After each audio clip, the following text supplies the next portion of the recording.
Salam uşaqlar, 9-cu sinif buraxılış imtahanına düşmüş belə bir suala baxırıq. Deyir, qarşılıqlı sadə olan A plus 5 və B ədədlərinin əkobu 420-dir. AB üstəgəlik 7B bərabər 450 olarsa, B-ni tapın. Qarşılıqlı sadə ədədlərin əkob A plus 5, bir də B.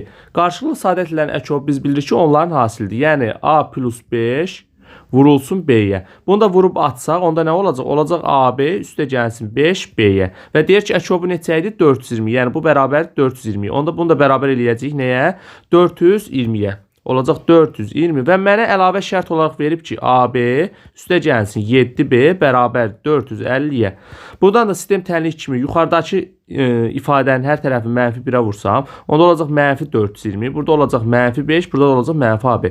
Alt-alta toplasaq AB-lər ixtisar olacaq, 7B-dən 5B çıxanda qalacaq 2B, bərabər 450-dən 420 çıxanda qalacaq 30. Buradan da B bərabər olacaq 15, yəni doğru cavab olacaq B variantı.